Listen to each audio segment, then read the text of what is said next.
introduced me to Extremadura, and you you can tell us a story, Martin, of how that came about. Because since then, I didn't realise that I'll be actually here 10 years later. So you want the whole story, David? Well, the public version. Yeah, the public version. Well, first of all, yeah, good morning, good afternoon, good evening, everybody, and thank you, David, for the invitation. I feel honoured to be part of your webinar series. That's great. Well, it actually goes back to the previous year, to the bird fair in Rutland, and for the exhibitors, there's like a reception on the Thursday evening at the bird fair, and on that particular year, I was at the reception, and I bumped into a very old friend of mine, who some of you may know, Brian Bland, who he used to live in Norfolk, and I'd known Brian for many years, and we were chatting away, and then he said, let me introduce you to that chap over there. His name's David Lindo. Do you know him? And I said, no, never heard of him. And he said, well, he does stuff on TV, on the One Show. And I said, what's that? Brian didn't realise, well, he did realise I lived in Extremadura, but he didn't realise that I had no idea what the One Show was. I had not seen any British television for years. And so the fact that David Lindo was someone who appeared on the One Show meant absolutely nothing to me. But then Brian said, and he's known as the urban birder. Now that is when the penny dropped, and I thought, urban birding, well, I've got to talk to this guy, because Extremadura has some tremendous urban birding, and it would be just lovely to talk to David about it. So Brian introduced us, and we got talking, and I said to David, look, it would be really wonderful if you could come to visit Extremadura at some point, and I'll see what I can arrange. And several months later, David got a message to say that he was being invited over by the tourist board in Extremadura to come and spend a few days here, and they asked me if I would be happy to show David around, and that's how we met.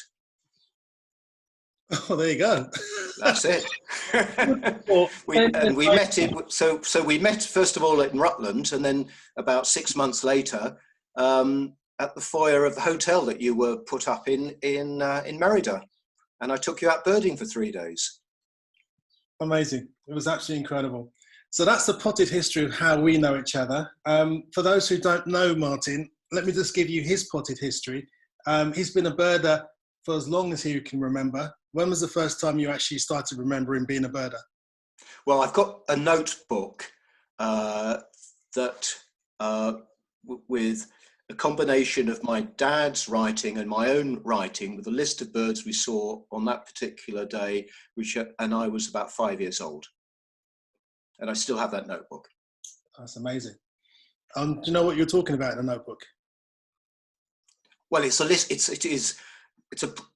a list of birds that we saw walking along the river near where we lived, and my dad's writing is really neat, and my writing as a 5-year-old is all capital letters of different sizes, and so I put down mute swan, I put down swallow, and my dad wrote kingfisher. Okay, so I noticed your writing style hasn't changed much. No, it hasn't. No. After completing ecology degree at the University of East Anglia. Excuse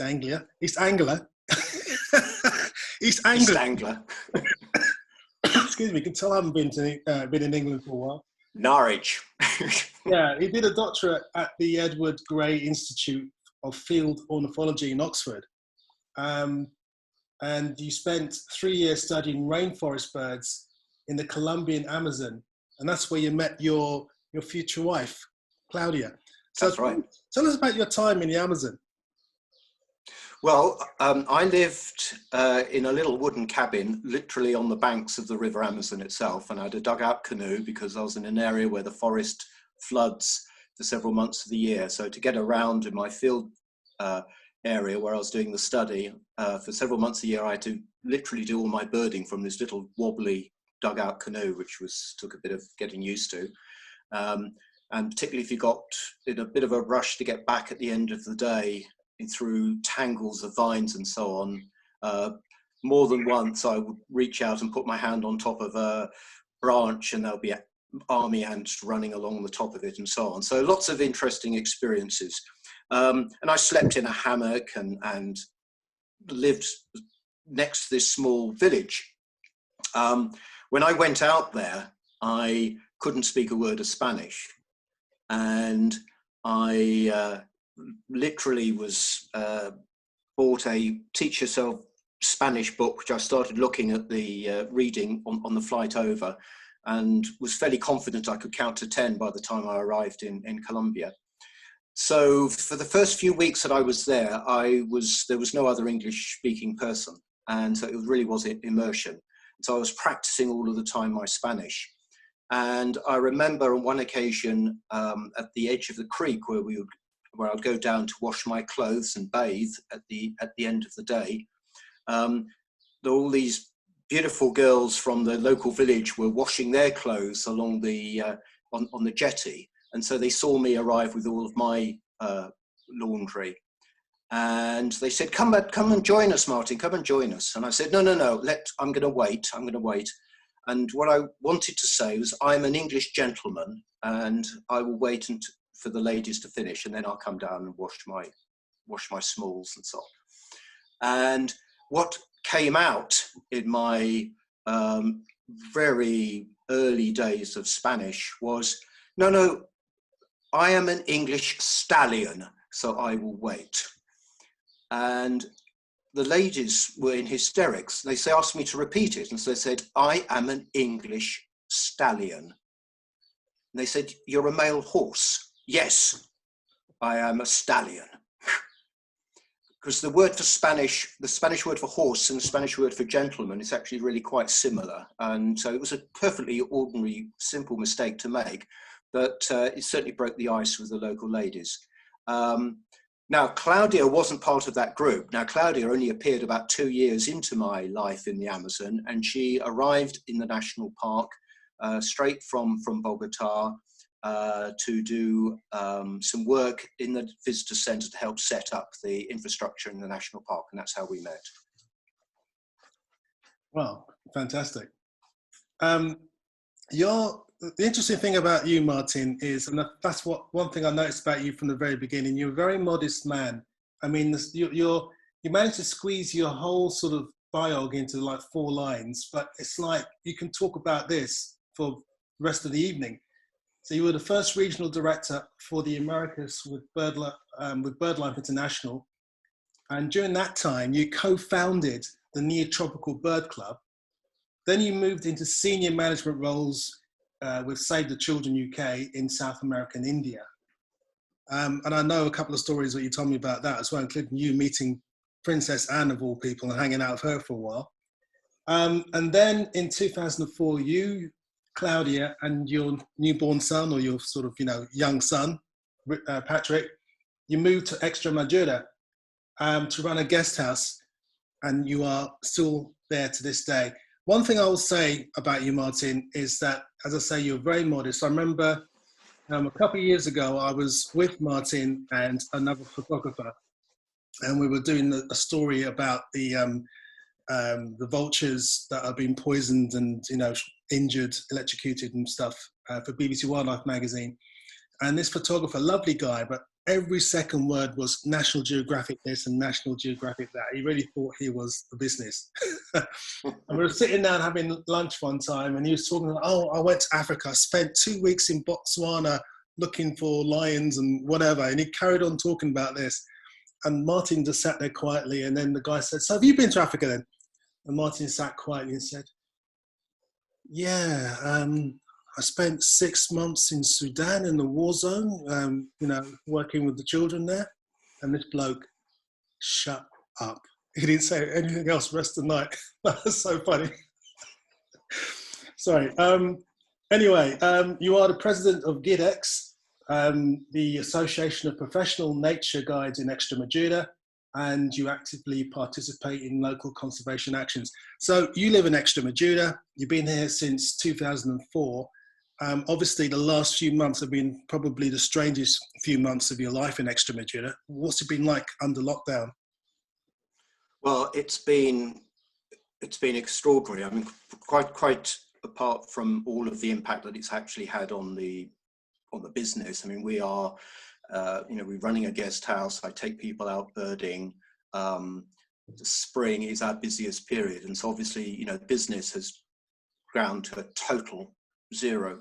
But quite apart from that, leaving that aside, just on sort of the personal part, it's spring is the season, like everywhere in the world. Spring is the season that everyone is looking forward to, and this year it's been the wettest spring for at least a decade. Now, for us who live in Extremadura, a wet spring is joy to the ears. To have all the rain that we've had has resulted in the landscape being extraordinarily colourful. So it's a sort of an event which is like a once in a decade. And throughout that entire exceptional spring, we have been in lockdown. And for most of that time, I was simply unable to leave the little village that we were in, not even go out walking around the village. And so seeing the landscape from the house. And spring is a wonderful season in Extremadura. It's also quite a short season. And we are now, summer has arrived now. Spring is now finished. I mean, it's still reasonably green because we've had quite a lot of rain, but the temperatures now in the next few days are shooting upwards. The landscape is going to quickly go yellow. Spring is gone. And to have missed out on what would have been an exceptional spring in terms of wildlife was, it was heartbreaking. But, at least we had a balcony to look out on. I mean, and I feel for all of the people around the world who've been in lockdown situations where they haven't been able to see, or at least connect in the way that we've been able to connect to the spring as it's passed by. But it has been really weird. Yeah, I mean, you have seen some interesting things from your balcony now, because I've been we've been keeping tabs, because yes, Extremadura, we're doing, because when everyone actually contributes in terms of putting their recordings, their sightings, should I say, onto eBird, you automatically kind of become part of this competition, I suppose. And you are doing very well at the moment, despite lockdown. You're number one in that list. And you've done very well in terms of the birds you've seen flying over your balcony, haven't you? Yeah, no, it's been great. I mean, during the lockdown, I got into a routine of making sure that at least 3 times a day I would be on the balcony and record everything I was seeing. And so I did that over a 2-month period, and saw over 75 species of birds. 14 species of birds of prey, which was great. I mean, what was interesting, I mean, I didn't see anything which I hadn't already seen at least once from the house or garden over the last 15 years. But there were many birds that I'd only seen once or twice ever before from the house or garden, and to get them all wrapped up together as part of a consolation prize for the lockdown was wonderful. You probably heard that in the UK, for example, people were saying that the dawn chorus, or the song of the bird song, was much louder than usual, obviously because of the lack of noise, background noise. Where you are is pretty quiet anyway. Did you notice a difference, or was it more or less the same in terms of the volume of bird song? I would say that there wasn't a significant difference in terms of the volume of the bird song, but certainly, especially in the first 5 or 6 weeks, there was this sort of eerie sense of nothing moving in terms of human activity, we can just about hear the traffic on the main road. During that lockdown, one hardly heard any traffic at all. Very little sound of tractors, obviously no aircraft going overhead.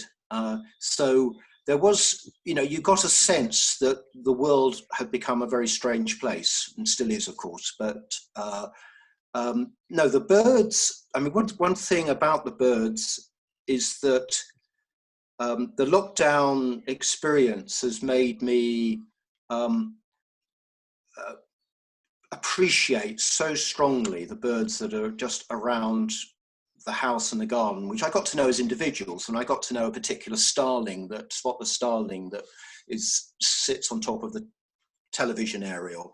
And he was always there in the morning. And there were certain house sparrows that I got to recognize as individuals by the way that which were behaving. And so there was a sort of a depth of connectedness with the birds around that I would never have obviously had been able to achieve in a normal spring. And in fact, in a normal spring, I would hardly have been in the house or garden because I've been out in the field. What is it that you actually, let me actually ask that question in a second. The first question is, over the last 14, 15 years since you've been leading tours around Extremadura, has there been a general increase in birders coming to the region? Because when I first came 10 years ago, I'd barely heard of Extremadura. When I talk to people, in the UK, I say, I'm based in Spain. Oh, whereabouts in Spain are you? Extremadura. Where's that? Never heard of it. Do you think there's people are getting to know about the area more now? Absolutely. Yes. I mean, you can see that by looking at the number of people who are now working as nature guides, for example. So when I started 15 years ago here, there were only 2 or 3 people who were doing the sort of work that I was doing. And now we have an association that you mentioned at the beginning, GIDEX. So we've got 10 members of that association, and then there are other guides who aren't part of GIDEX who are also working in Extremadura. So just looking at the way in which the business has grown to respond to the increased number of people coming to Extremadura is significant. Yeah, no doubt about it. And what is it do you love about the region? Because obviously you've been here for some time now. So what do you love about Extremadura? Gosh. Well, I mean, the first time we came to Extremadura was in 1992, and we came as tourists and spent a week in Extremadura.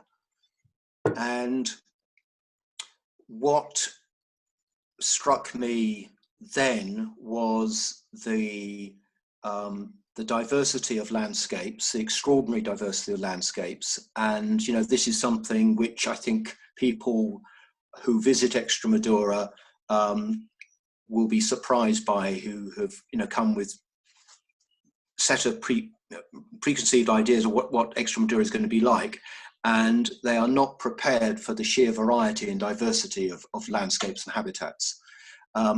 And the fact that you can, within a week, visit a different landscape habitat every single day or 2 or 3 times during the day is extraordinary. There aren't many places like that.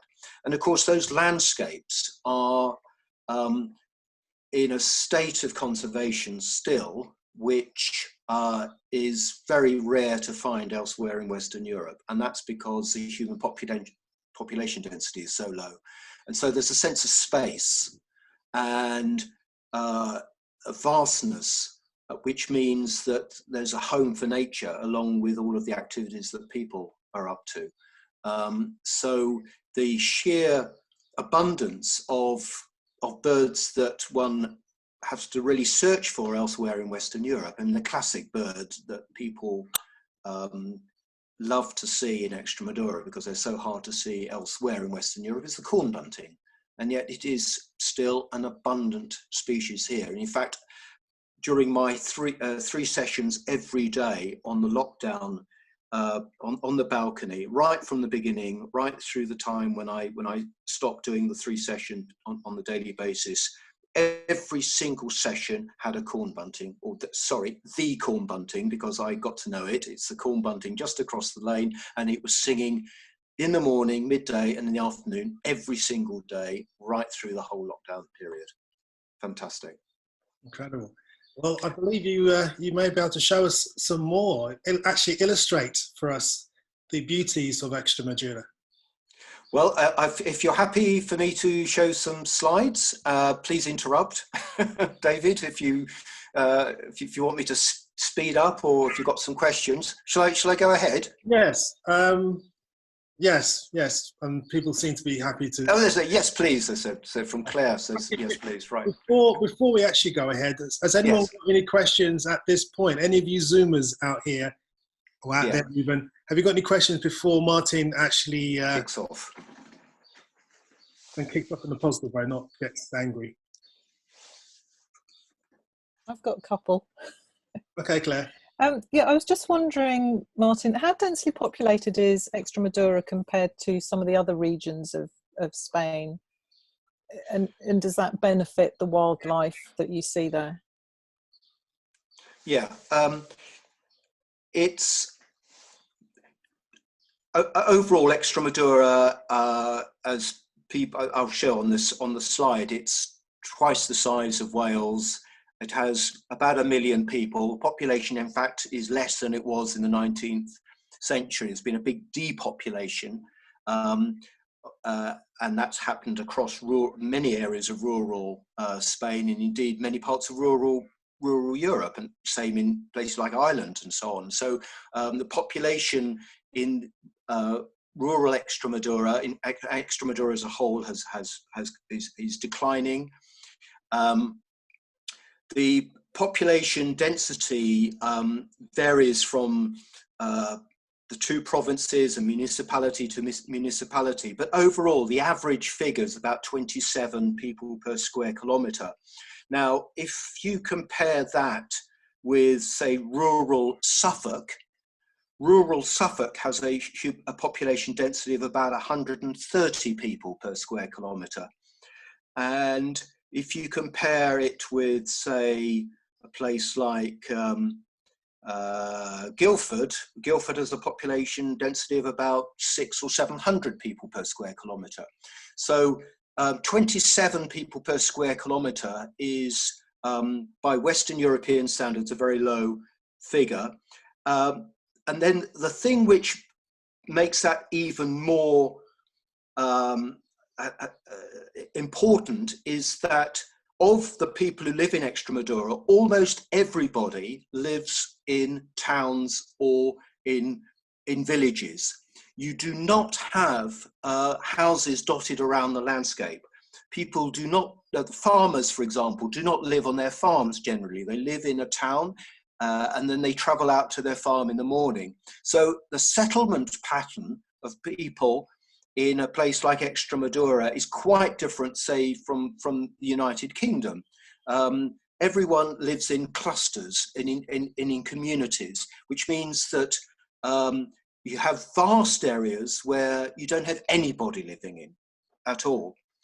Now, it's a similar picture in other parts of central Spain. It obviously gets very different once you start moving to the north into the more densely populated areas, where you've got lots of small villages in places like Asturias in northern Spain, northeastern Spain. But if you look at Castile-Leon, the big region to the north of Extremadura, if you look at Castile-La Mancha, the big area to the south of Madrid, the areas which are lying on what are called the mesetas, or the tablelands, in the interior of the Spain, are generally all rather similar in terms of the population density, very thinly populated, and a history of rural depopulation over 200 years.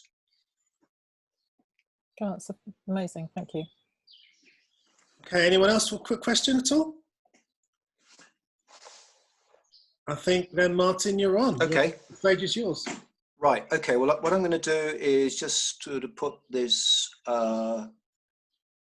slide up, if I can. and put it up as a...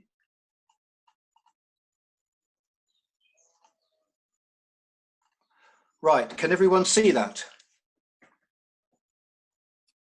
I'll take it as... Thank you. Yes, good, good. Okay, right.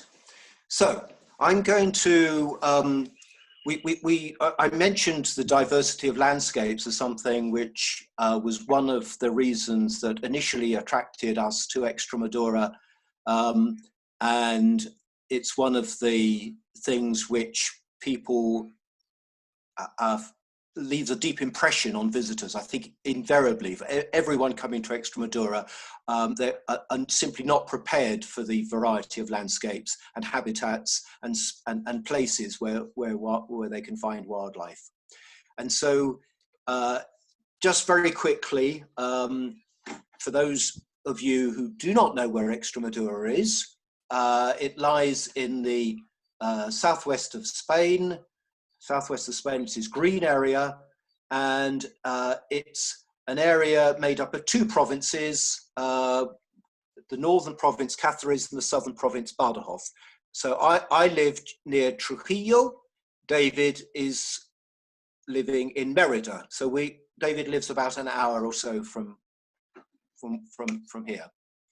Now, Extremadura, if you were to ask someone from Barcelona or from Madrid about Extremadura, what David was saying about people hadn't heard about Extremadura a few years ago, well, it's similar in Spain. I mean, many people in Spain do not really know much about Extremadura. And the word Extremadura sounds a little bit like two Spanish words joined together, which mean extremely hard. And people have got this impression of Extremadura being a very harsh, dry, inhospitable, barren area. And so this picture of the plains near Trujillo in the height of summer is the sort of image that people would carry with them when the word Extremadura is mentioned. Well, Extremadura, in fact, doesn't mean extremely hard. And this is certainly what the plains do look like in the summer, but this is just one little facet of what Extremadura has to offer. And if you look here, you can see every image on this slide is a different type of landscape. And I'm going to go through them quickly for you and give you a sense of the birds and wildlife that you can find in those different landscapes. Now, this is the most important landscape in many respects in Extremadura. It's called the Dehesa, and this is a very typical landscape from the southwest of Spain, and it is a type of open woodland, wood pasture. It isn't forest, it isn't woodland, it is farmland, and it's farmland with trees.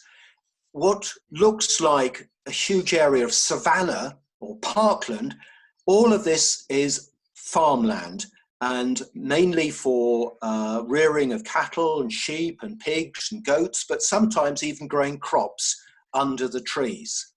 And this is a landscape that has been created by people over centuries. Originally, all of this would have been one dense forest a few thousand years ago. And the Roman naturalist and writer Pliny said that, in fact, you could cross the north of Spain to the south of Spain if you were a squirrel without touching the ground. And that would have meant crossing Extremadura without touching the ground as well. So there would have been complete tree cover. But since medieval times, with careful management, the forest was thinned out and created this open parkland, where the important thing is that the trees are spread widely enough apart for grass to grow between the trees.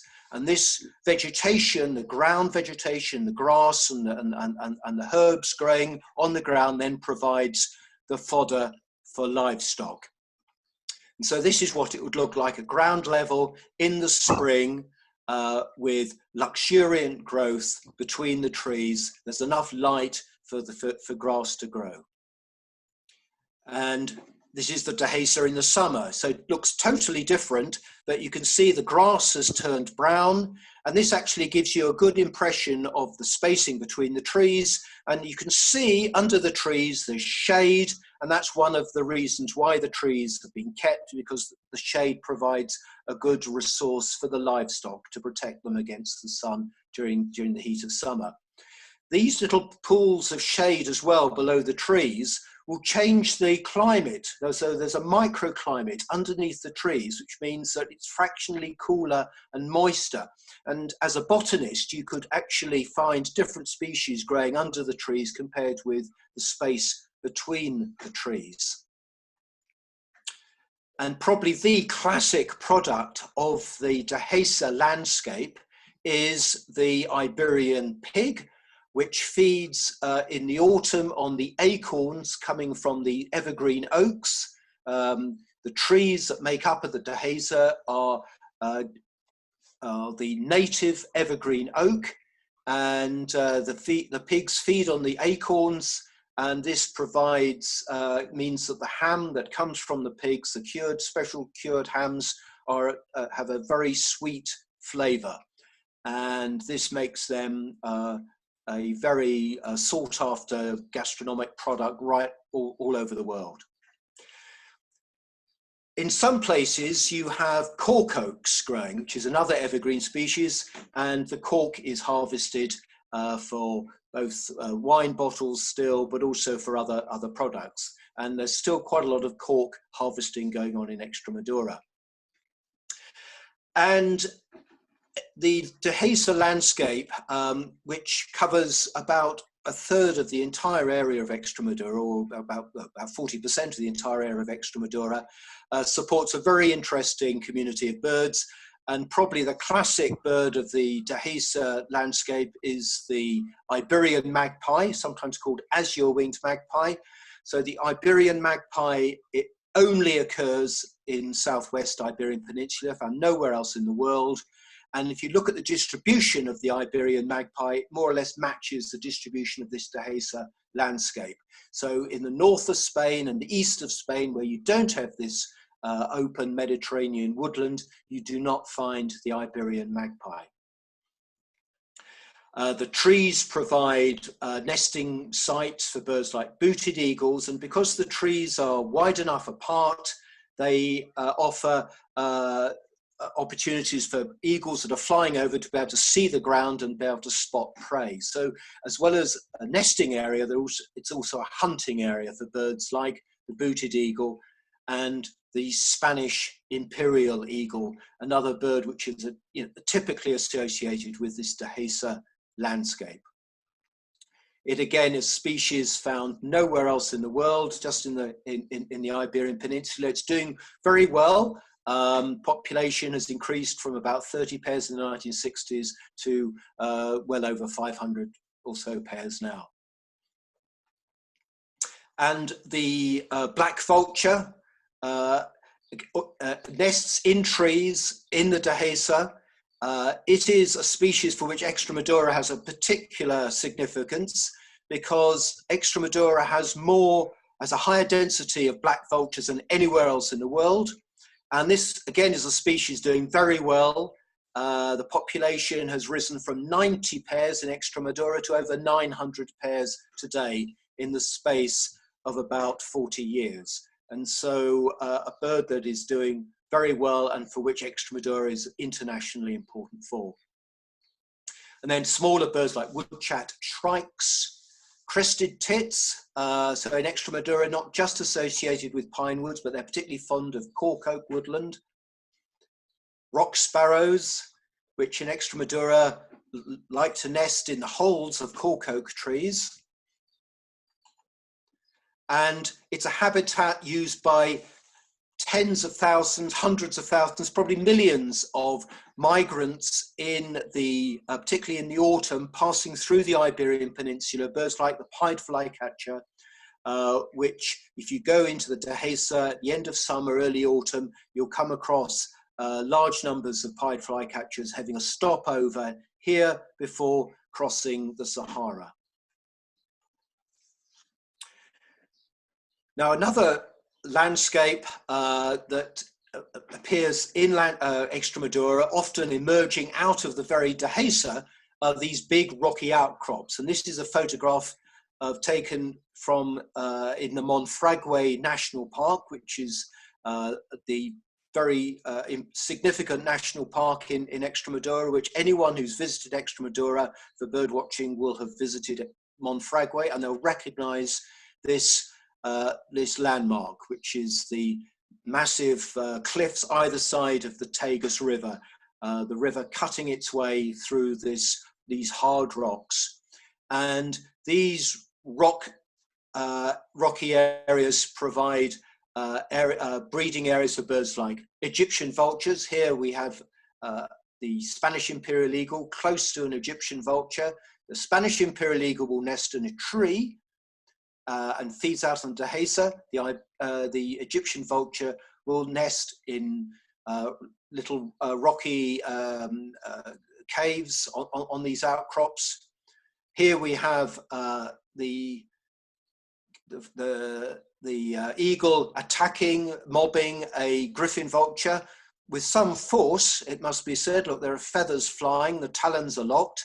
And this is a daily spectacle for people who come to Extremadura to visit the Monfragüe National Park. There's a pair of imperial eagles nesting right next to a rock face where you've got a colony of griffin vultures, and several times a day the eagle will come out and mob the griffin vultures.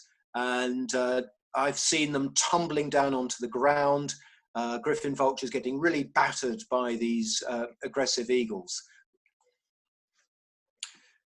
And this type of rocky landscape is the chosen habitat of, I think, my favorite eagle, which is a Benelli's eagle, a stunning bird, an eagle with really powerful. It hunts other birds, particularly catching them in flight.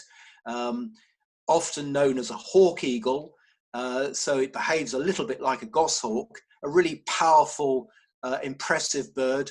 And there's something about the way that they appear in the most dramatic landscapes that captures the imagination. And then the rocky outcrops like Monfragüe provide nesting sites for this summer visitor, the black stork, nesting on ledges on the cliffs, and then feeding at the edge of the rivers or at the edge of reservoirs, feeding mainly on amphibians and also on fish. A very elegant bird indeed. And eagle owls. Most rocky outcrops in Extremadura have a pair of eagle owls. They're really quite common in Extremadura. No one knows how many there are, but there are hundreds of pairs. And at this time of the year, the young have fledged, but they're still quite close to the nest area. And so if we were able to get to places like Monfragüe National Park, we'd be able to watch during the daylight the adult quite close to the nest and the young chicks at the nest site itself. And then small birds like blue rock thrushes, rock buntings, and black wheatear. This is a female black wheatear, and look at the size of that lizard, which it's going to take to its chicks, which are still in the nest. So you can imagine, you know, that how look at the what a generous offering of food that is for the chicks. That lizard must be almost the size of the chicks that are still in the nest. Now, one of the highlights of these rocky areas in Extremadura are the white rump swifts, which are a species of swift which occurs in Africa. And over the last few decades have started breeding in southern Spain. So they breed in Andalusia. They're breeding in several different areas in Extremadura. They arrive late. They arrive in late April, early May, and they're usually around until October and November. And what's interesting about the white-rumped swift is that it uses the disused nests of abandoned nests of red-rumped swallows. So red-rumped swallows make a nest out of clay and underneath overhangs or in caves, and the white-rumped swift will occupy the old nests of the swallow, the red-rumped swallow. Now, where the dehesa has been thinned to an extent where there are very few trees and there's less grazing pressure, you get areas of scrub dominated by rock roses and broom, and this is wonderful habitat for warblers, particularly the Sylvia warblers, Dartford warblers, spectacled warblers, and subalpine warblers. There are areas that if you visit in April, you can see 7 or 8 different species of Sylvia warbler. And I've not done that at all this year. So just thinking about a question that David was asking me before at the beginning of the session, what's been strange this year? Well, I've not walked out on that particular area of scrub that I visit many times every spring. To listen to the Sylvia warblers, watch them doing their song flights. So by the time I get there, they will have probably finished singing. So it's going to have to wait for next year.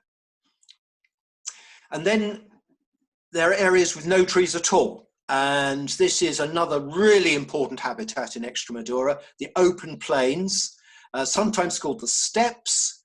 But although they look like the steppes of Central Asia, Eastern Europe, they don't have that history. They're not natural grasslands. They are also a result of the impact, the arrival of people and farming.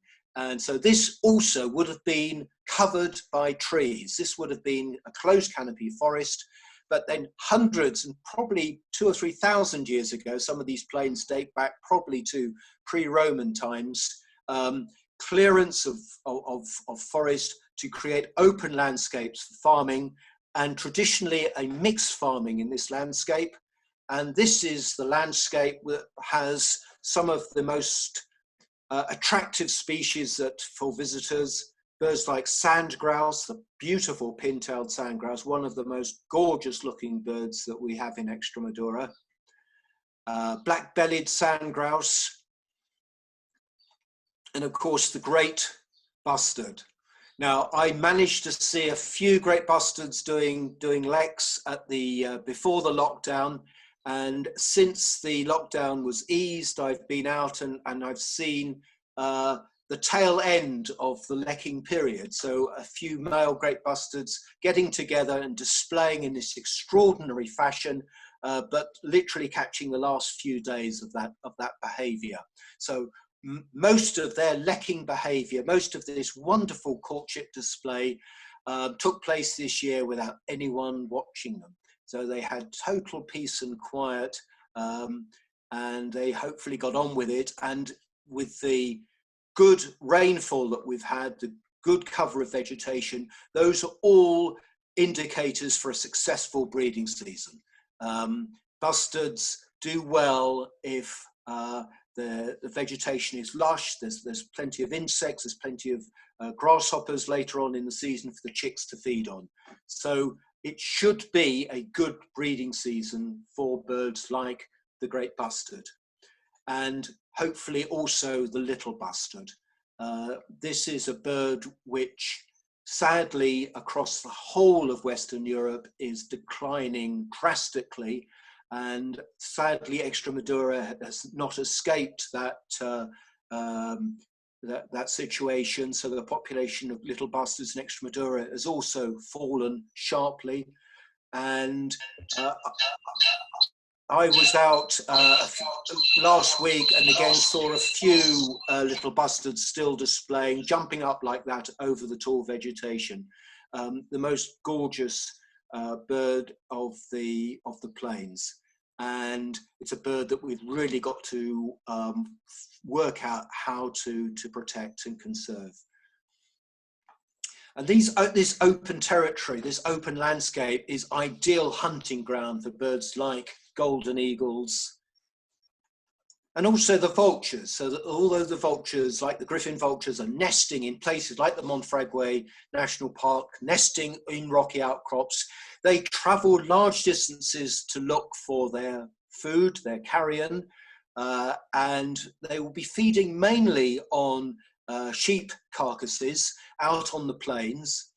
And unlike the little bustard that has declined sharply over the last few decades, both the black vulture, which I mentioned earlier, and also the griffin vulture has increased significantly. And that's largely due to an increase in the number of livestock on this landscape. So there's more sheep than there used to be, more cattle, and it's particularly the sheep that the vultures will feed on the dead sheep. And as I say, sometimes traveling 100 or so kilometers searching for carrion.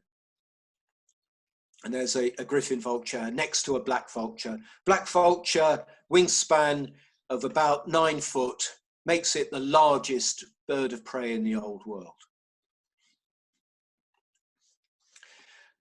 And this open landscape is also the territory, the habitat for birds like rollers, a typical species of a steppe landscape. You find them in Eastern Europe as well. And larks. The calandra lark in particular is a bird which, if you venture out on the plains, you are literally surrounded by the sound of calandra larks singing. And this is one of the unforgettable experiences of Extremadura. And it's something that still bowls me over. I've been out on the plains thousands of times, and yet there's something which always catches me when I hear the calandra lark singing above me. A beautiful song full of mimicry, imitations of other species, and it's something that really epitomizes this landscape. And the stone walls that mark the old boundaries of the properties on the plains are the place where you find the little owl nesting. Now, Extremadura also has some very important rivers, two very large rivers in Spain, the Tagus River that goes through the Monfragüe National Park in the north, and the Guadiana River that goes through the southern part of Extremadura, goes through Mérida, where David lives. And the rivers are an excellent and very important type of habitat for wildlife in Extremadura. The rivers like the Guadiana River support good populations of penduline tits that are placing their nests on the trees that are growing along the rivers. If I just go back to that first slide again, you'll see in these lowland rivers a lot of vegetation along the banks. There's reed mace, there are willows, poplars growing along the side of the river. This is really good habitat for birds like the penduline tit, but also western olivaceous warbler. There's the penduline tit, little bitterns nesting along the rivers in the banks of reed mace. Night herons as well. Both little bitterns and night herons are now increasingly found in winter as well. They used to be mainly summer visitors, but there are they're both species that you can see just as easily in the middle of winter in Extremadura. And the Guadiana River in particular has provided water for a series of reservoirs caused by the damming both of the main river itself and its tributaries, so that Extremadura has a larger proportion of its land area covered by reservoirs than anywhere else in Europe. So, and some very, very large bodies of water.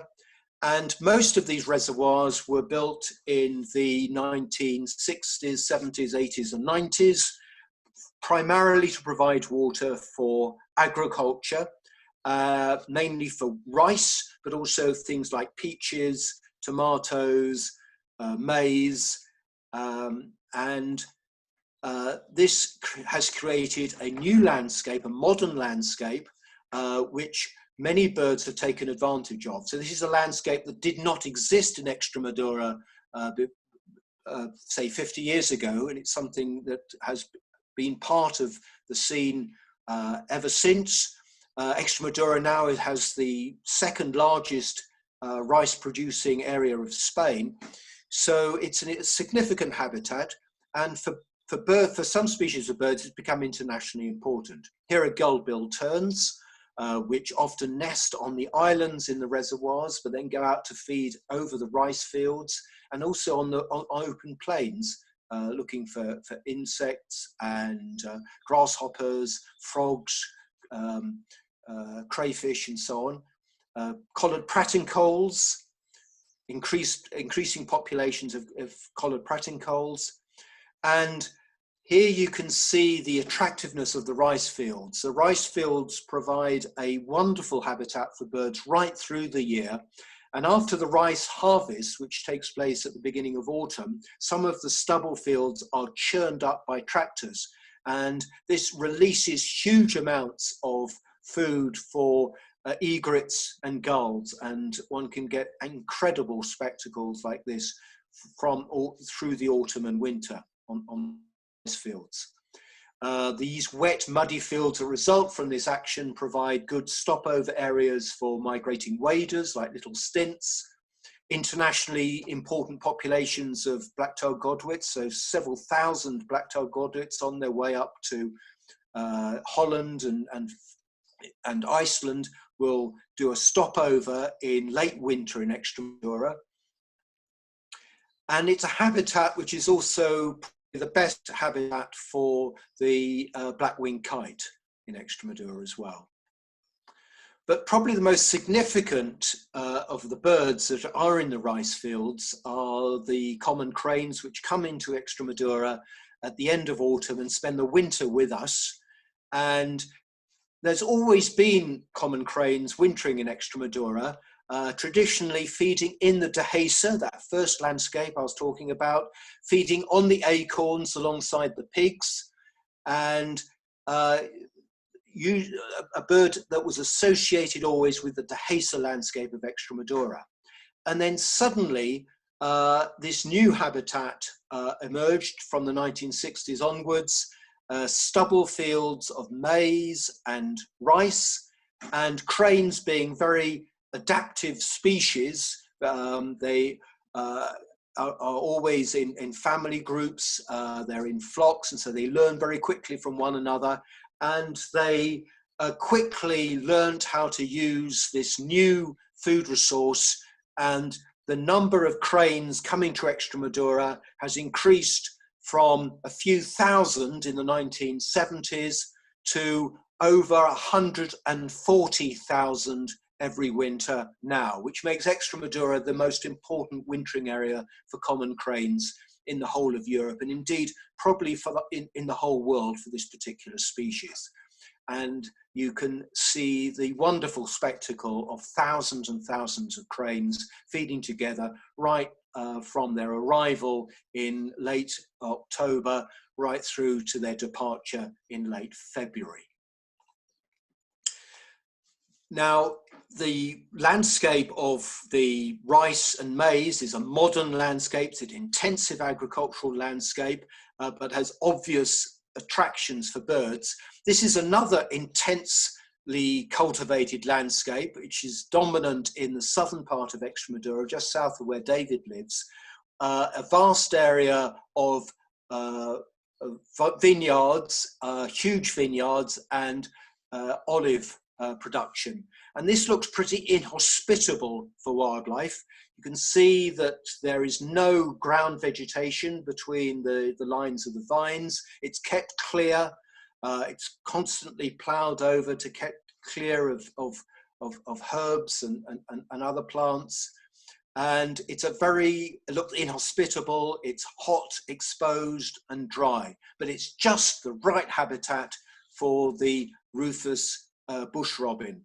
And this is a species that, again, is quite a sought after species for visiting bird watchers, but not an easy species to see because it tends to arrive at the end of spring. And so for many people coming to Extremadura, they are in the region before this species has arrived. And it occurs in areas that otherwise are pretty much off the beaten track for regular birding routes. So you really need to make an effort to go into this rather daunting, inhospitable looking terrain to look for this species. And then we have mountain ranges, and these are particularly dominant in the northern part of Extremadura.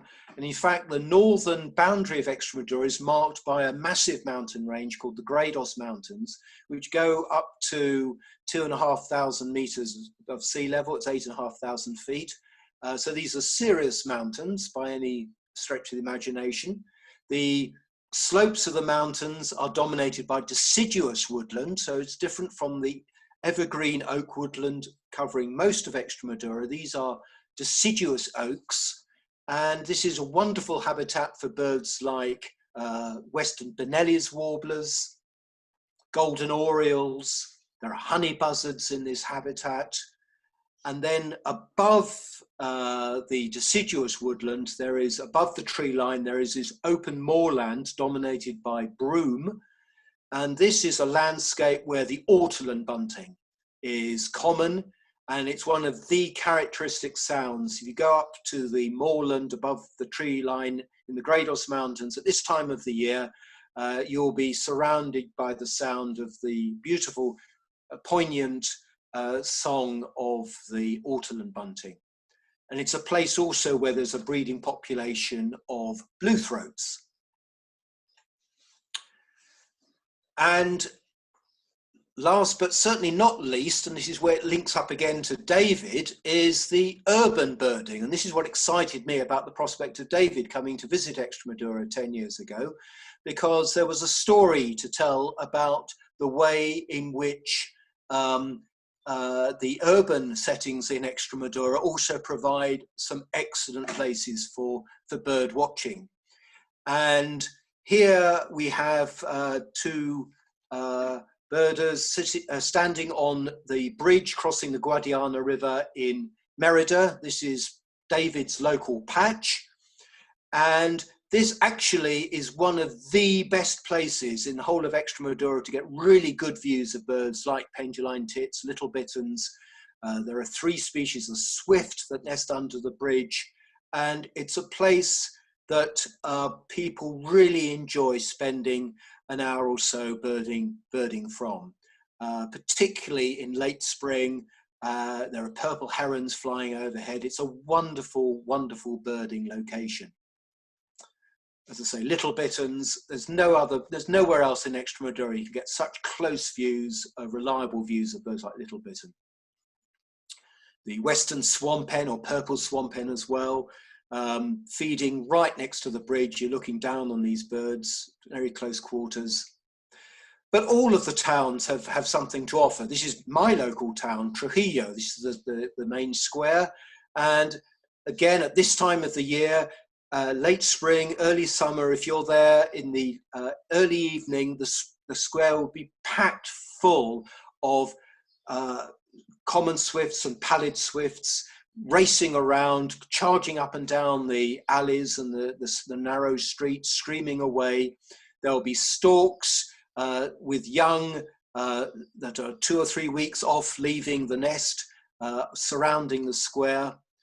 And then the real speciality of the old medieval towns of Extremadura are the colonies of lesser kestrels. And Extremadura has internationally important populations of lesser kestrels. In Trujillo, there are about 120 pairs nesting. And there's a big project that's looking at the conservation of this threatened species underway in Extremadura. They nest in holes in the walls of old buildings or under the tiles of old buildings, but they're very adaptable and they readily occupy nest boxes, which are increasingly put on tops of towers. These are specially designed nest boxes for lesser kestrels, where there's a protective area inside to avoid predators getting in, so the lesser kestrel can get in, but something like a jackdaw would find it difficult to be able to maneuver it and get in. It's been tested to ensure that it provides good insulation against the heat. The temperature inside is a few degrees less than it is outside, which is really important as the chicks get older, as it gets into the late spring, early summer, and the daytime temperatures can start to get very high. And the project is also around involving young people with urban birding across the towns and cities of Extremadura. So I just want to end up by saying that we work very collectively. There's a lot of cooperation in Extremadura between all of the businesses that are working with birding, whether it's accommodation or guides and so on. We work closely with the Extremadura Tourist Board. There's lots of information available. There are apps that you can download onto your phone that give you information about where to find particular birds, places to visit. So masses of information available, because most people come to Extremadura on their own accord, and we're here to help you make the very best of your visit. And I know from my own personal experience that people, when they do come to Extremadura, love the area so much that they tend to come back and back and back again. And there's so much to see at different seasons. So that's, there you are, David. All yours. Martin, thank you so much. I feel so excited. I feel like going out now to go. David, I'd love to join you, but I can't. So, Zoomers, you must have some questions after that fantastic presentation showing you how the area is in terms of the landscapes and birds. Any questions, anyone?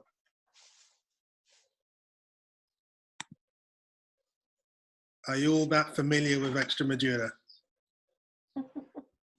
Hi, David. Hello. Martin. Hi, Martin. Hello. We're a bit sad because we should have been with you on Sunday. I know. To see Ross Mountains, but it's not going to happen. So next year. Next year, Definitely next year. Aye. So, I've got a question for David.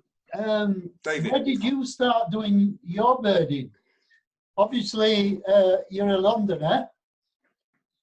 Yeah, I mean, it's hard because I don't know where it came from. I think I was born interested. I think I was actually something else in a previous life. I always say I was a puma in a previous life, hunting birds towards the end of my life as a puma, and realizing that I didn't need to hunt them, I wanted to watch them.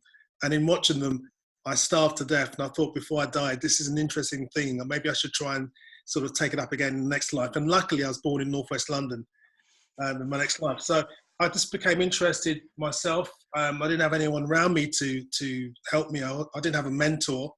So I taught myself. And by the age of 8, I was, you know, a bit of a walking encyclopedia on the birds of Britain, Europe, Middle East, and North Africa, plus the world as well. So it kind of started from a very early age.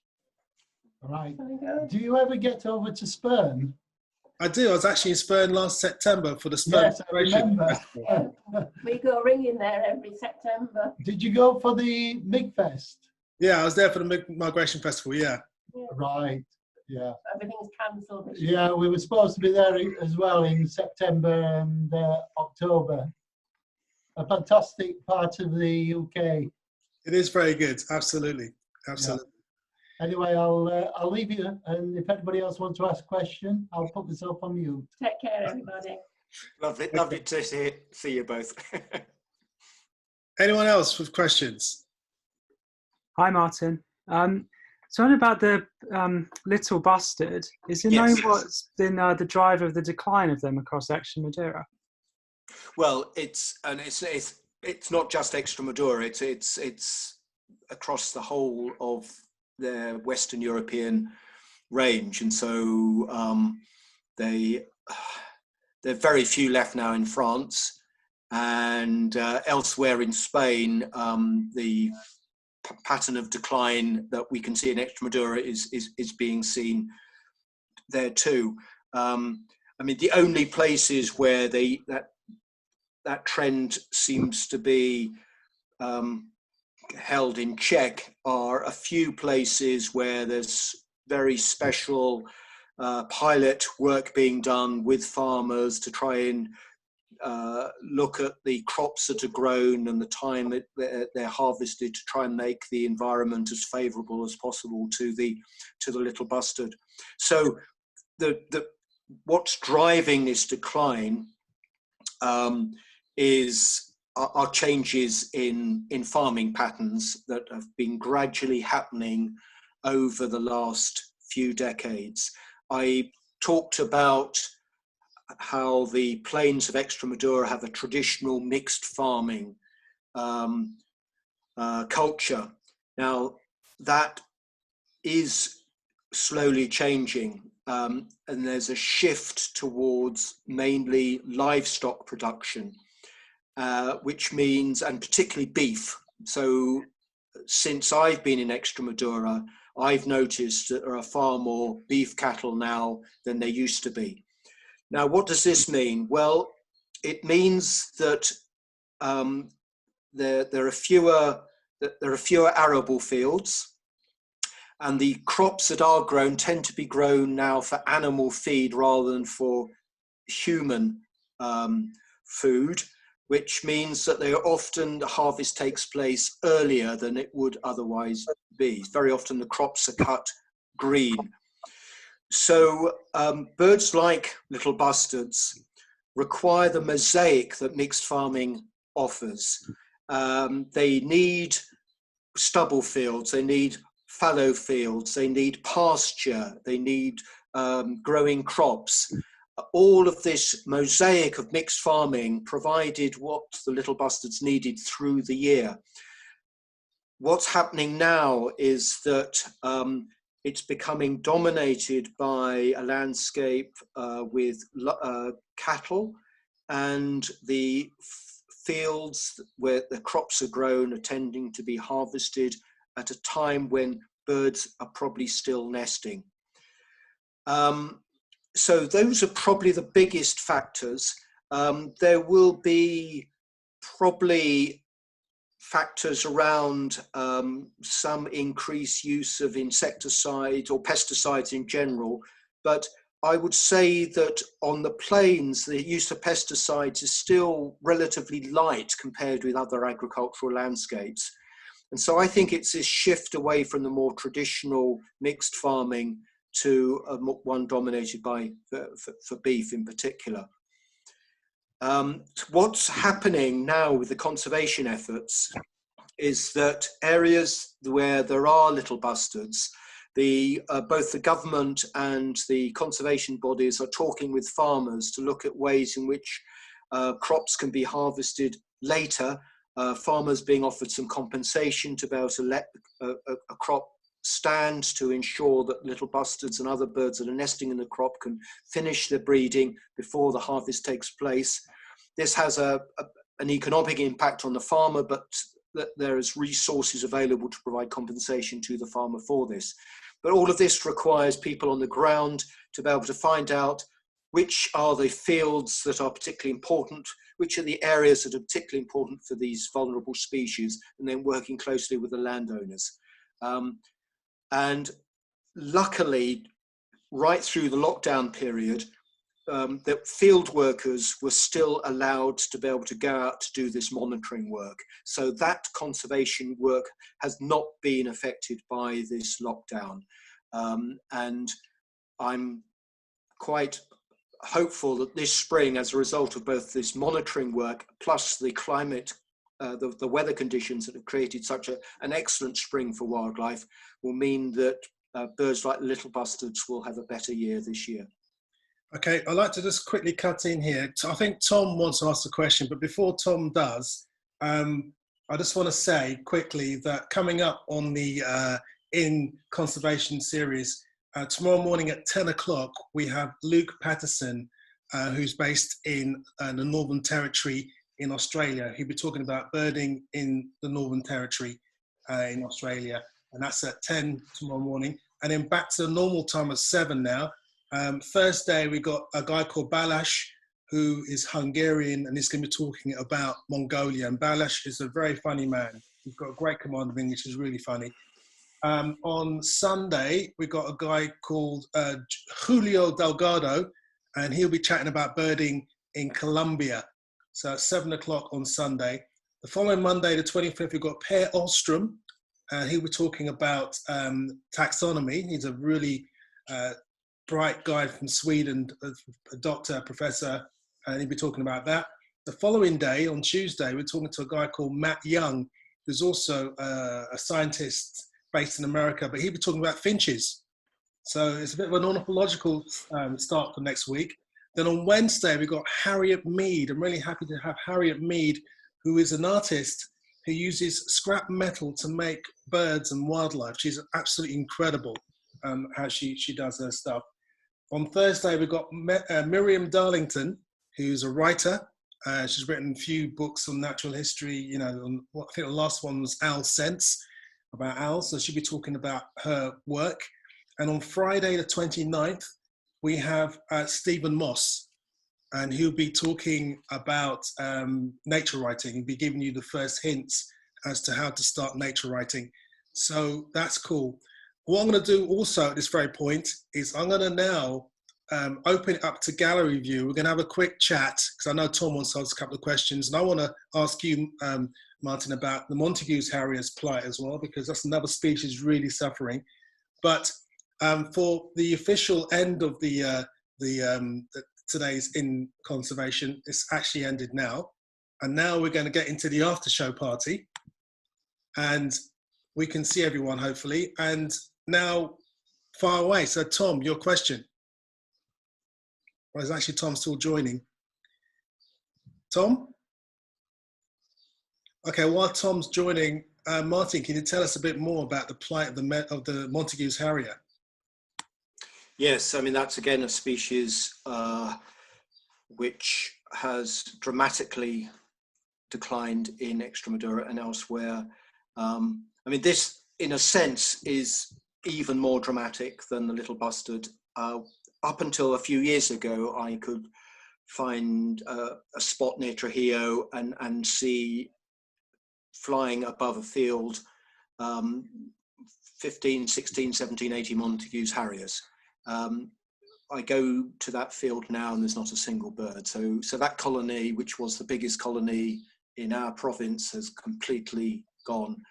And in the province of Cáceres, the northern province of Cáceres, we haven't had Montagu's Harriers breeding successfully now for 2 years. In the southern part of Extremadura, there's still a breeding population of Montagu's Harriers, but they're all facing the same sort of pressures that the little bustard is facing. The crops that used to be left to ripen and then harvested late in the spring, early in the summer, would have given Montagu's Harriers time to raise their young. Those crops now tend to be cut when they're green, and unless you've got large numbers of monitors and volunteers out, finding out where the nests are, talking to the farmers, getting the protection around the nests, then those nests are being lost. And this is what's happened over the last few years to drive the species to the situation that it's in now. And it's this shift to a farming dominated, particularly around beef, which I think is the driver here. Okay, so open house. Anyone for any more questions? Hi, it's Tom Drescher here in Los Angeles. Hello. Hello. Howdy. Hey, Martin. Hi, Martin. Lovely to see you both. Hi. Lovely to see you as well. Wonderful presentation. Fantastic. Thank you. I was wondering if you could tell us a little about Zitting cisticola. Yes. We had a chance to see them in South Africa a few years ago, having no idea that their range was so large. Yeah. Is Extremadura the northern range, or did they go even further? They go further north. Yeah. Amazing.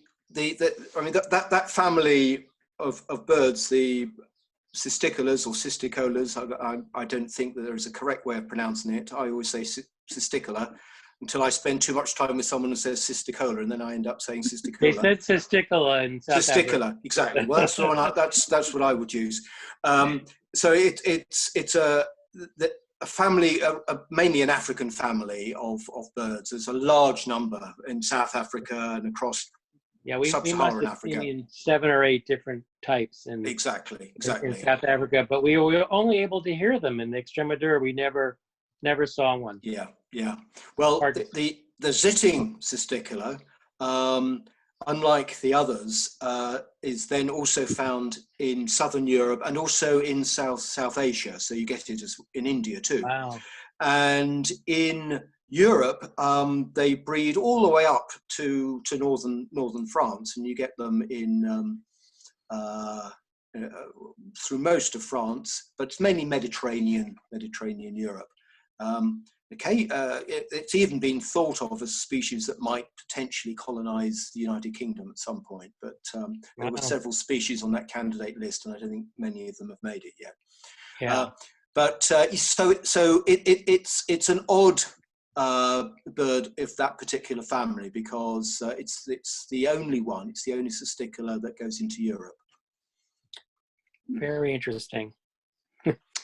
And it's a bird which it's a resident bird, doesn't migrate. The other thing which, if anyone has done any bird ringing or bird banding, they will know that family of birds as well have the claws are as sharp as needles, and they, as soon as the bird puts its little tiny feet around your finger, it draws blood. It's extraordinarily sharp, much sharper than any other small bird for some odd reason.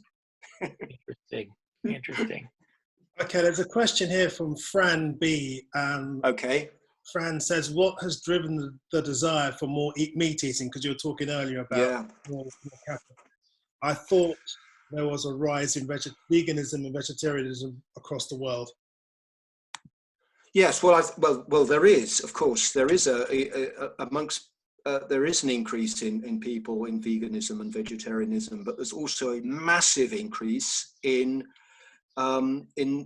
meat eating too, and that's because of increasing affluence across the world. And this is meat that is going to be exported all over the world, and it's so the demand for meat, for beef in particular, is increasing, and of course farmers also are driven by what they get support for, and there's a lot, this is why work on farming and agricultural policy ultimately is the only way forward in conservation, because only by trying to manipulate and influence the levers of the common agricultural policy and subsidies, farming subsidies across the world, to try to get farmers switching to more sustainable or different approaches. Farmers will do it if they get the money for it, but I mean they're producing livestock at the moment because that's what they're getting the money for.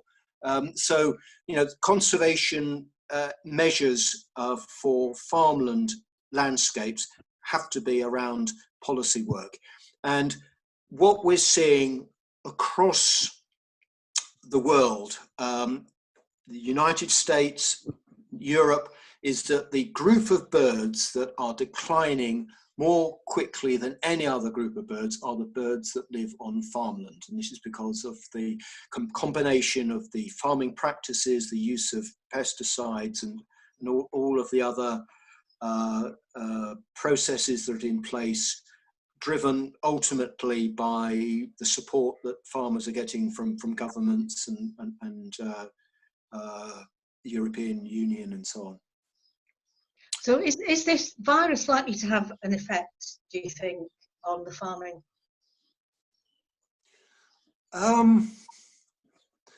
That's a good question.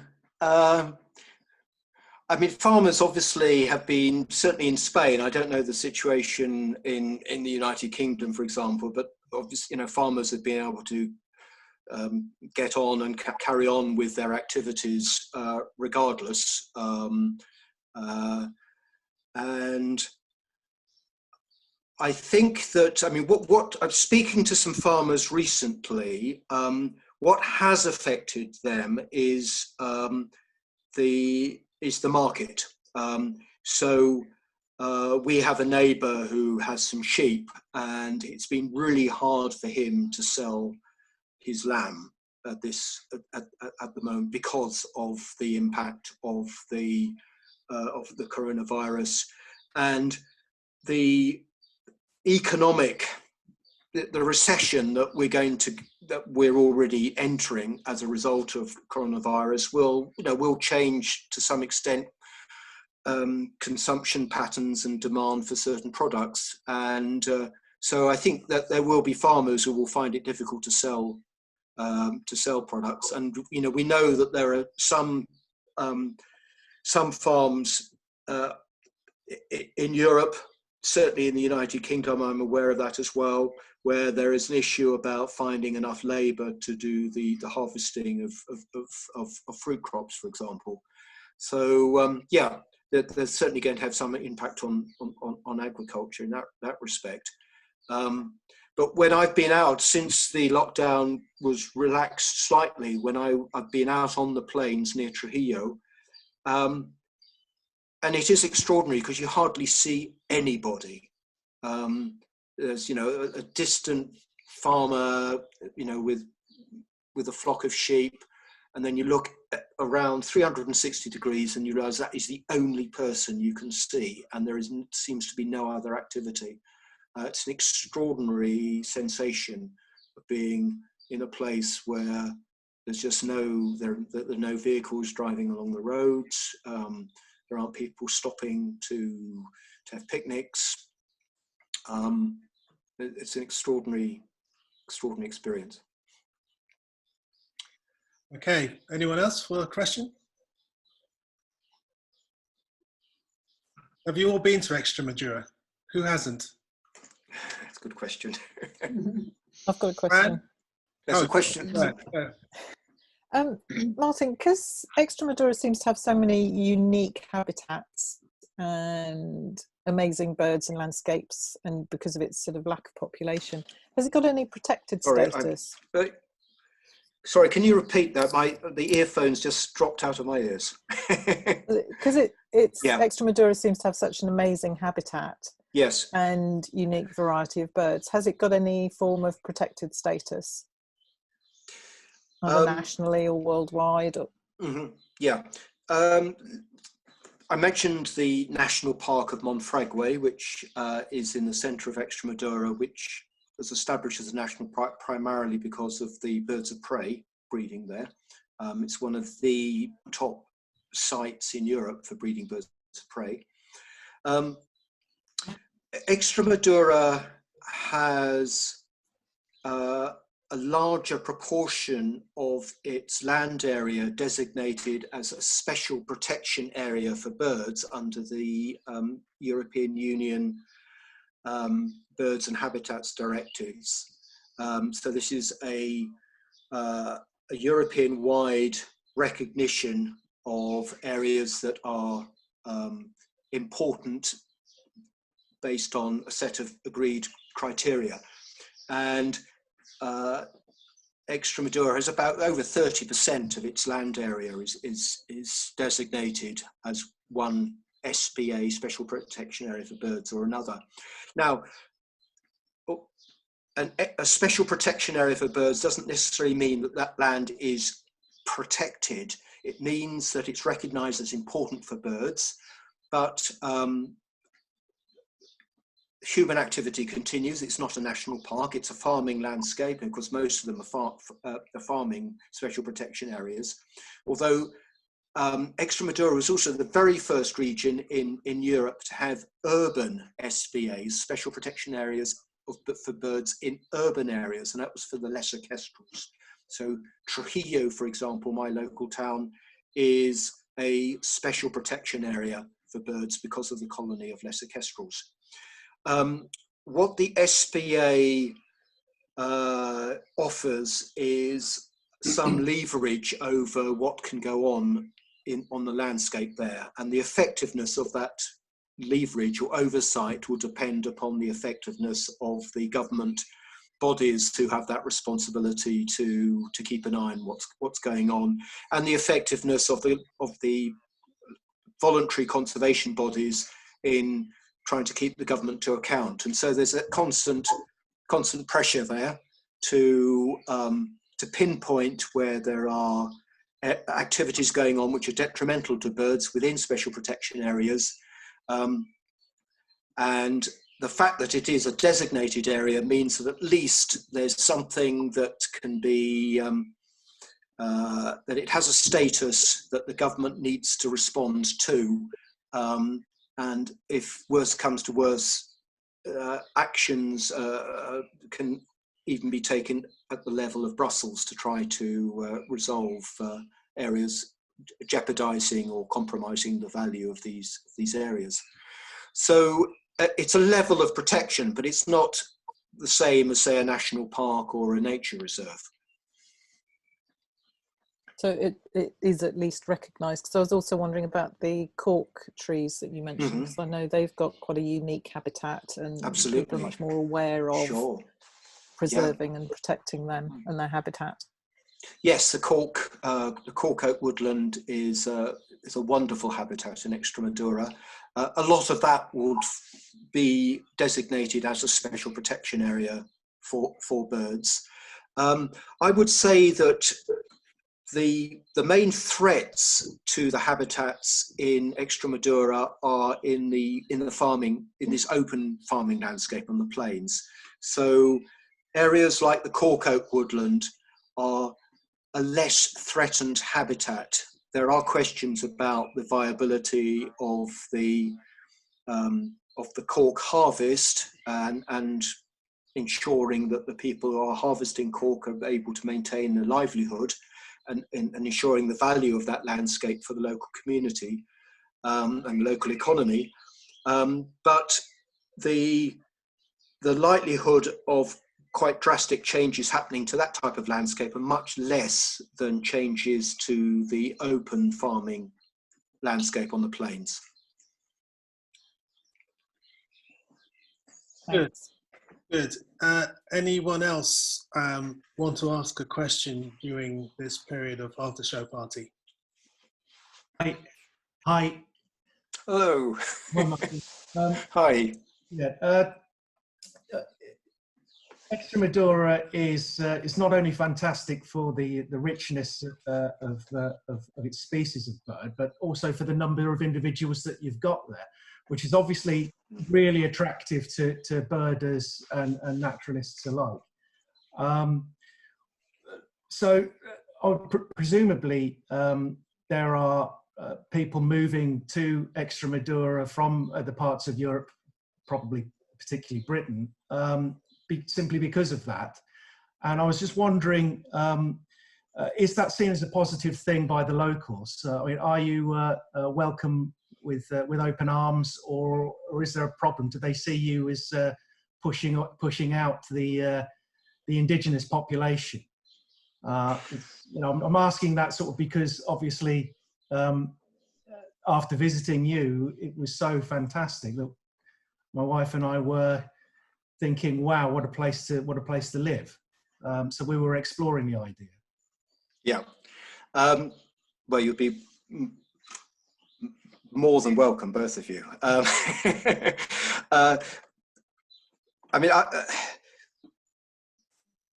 first of all, I'd always say that in terms of whether one's accepted or not, in a sense, is not the responsibility of the people who are already living here. It's the attitude that you have when you come and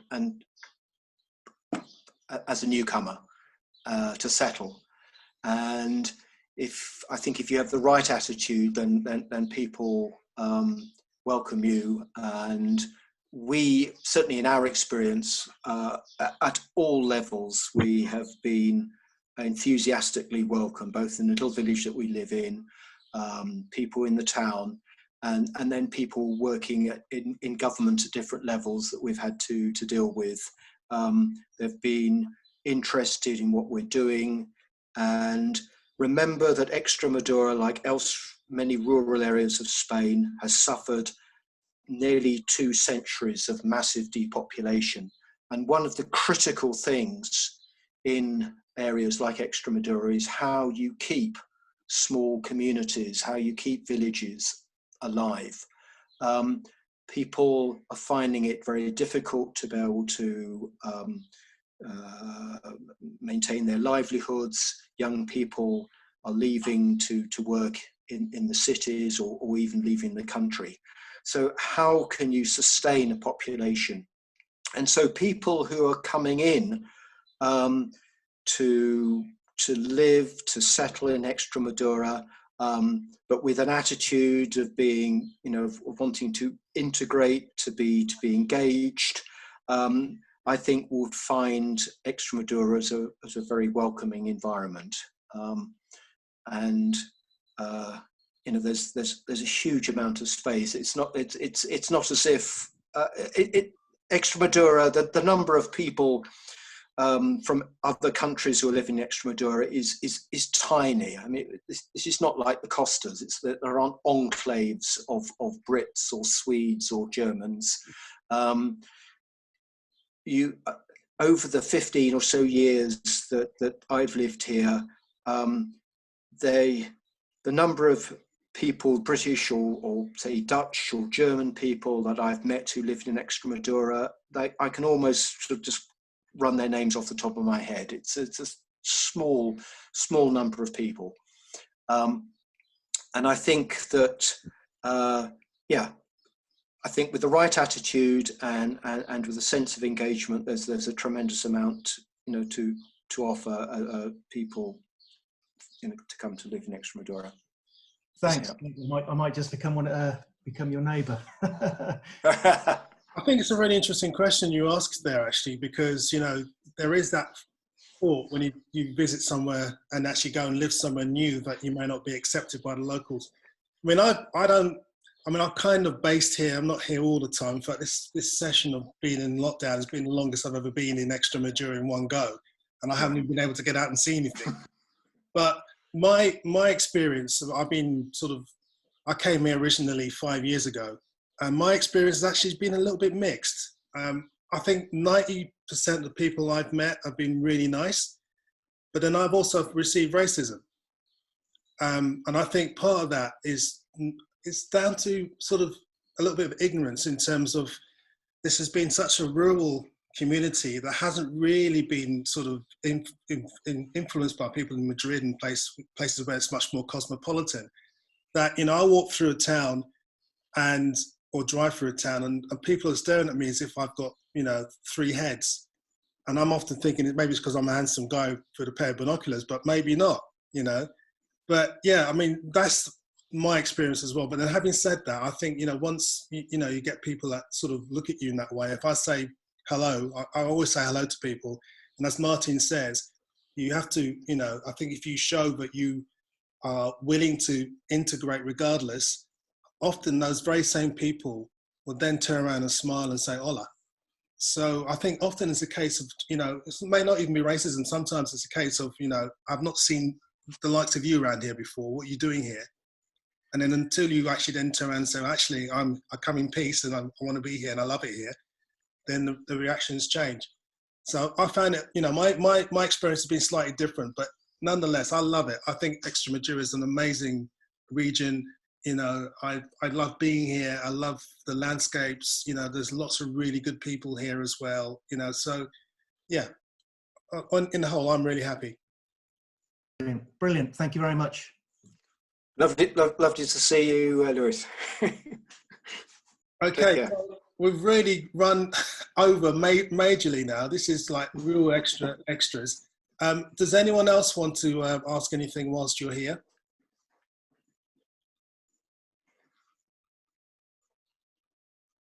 In that case, if no one's got anything more to say, then I think we should all slope off and do what we need to do. I'd like to say a massive thank you to Martin for sparing his evening to come and talk to us about Extremadura. It's a place where if you haven't been to, you have to come and have a look. It's really quite interesting, and there's not enough birders here, really, I don't think. There's a lot of ground to cover. That's the other thing that really excites me about being here.